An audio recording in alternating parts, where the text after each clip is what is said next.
Worthy successor. Mary Beth. Yeah, hi there, you guys. Big shoes indeed.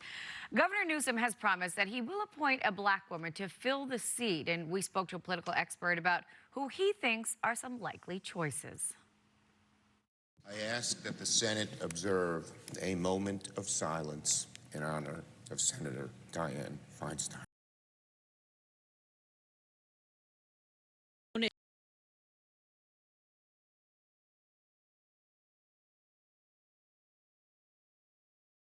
Of the late Senator Dianne Feinstein. It is with profound sadness that we bid farewell to my dear friend, colleague,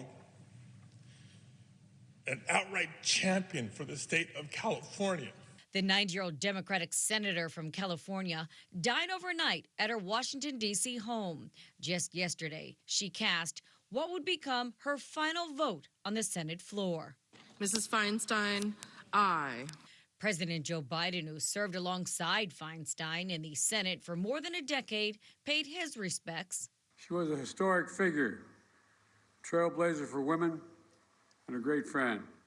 And locally, L.A. Mayor Karen Bass remembered her for her historic accomplishments. I think her contributions, not just to California, but to the nation, have been so significant that now is the time to reflect on her legacy.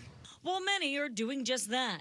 Governor Gavin Newsom has an important decision about who to fill that vacant seat for the next 13 months until a newly elected senator can fill that spot. The challenge is he has promised to appoint an African-American woman who will not run for election to an open seat. So that considerably limits the field of potential nominees. However, Klink believes there are some very strong potential choices.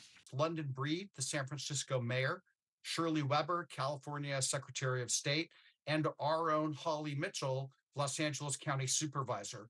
He thinks Newsom will make his decision sooner rather than later, with Democrats only holding a slim majority in the Senate, but after Feinstein's legacy is properly recognized. Gavin Newsom has a really difficult task here to thread the needle just right, to demonstrate that respect, as well as helping the Democrats move their agenda forward. And so Klink thinks that out of respect, Newsom will wait to name someone until after the memorial services have been completed and then have someone in that seat by the end of October. Micah? Mary Beth, thank you. Stick with KTLA as we continue to remember the legacy of Senator Dianne Feinstein, and tune in this weekend to Inside California Politics. Our Frank Buckley and Nikki Lorenzo will have more on the senator's powerful and influential political career from our state to Washington, D.C. Inside California Politics airs Sunday morning at 5:30.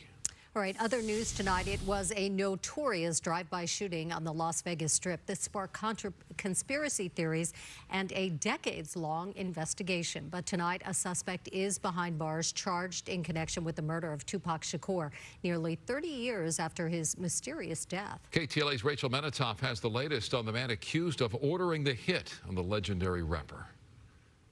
An arrest made in connection with the 1996 murder of legendary West Coast rapper Tupac Shakur. Las Vegas police charged 60-year-old Dwayne Keith Davis, a.k.a. Keefy D, with murder Friday morning. It's a long-awaited break in the case that puzzled investigators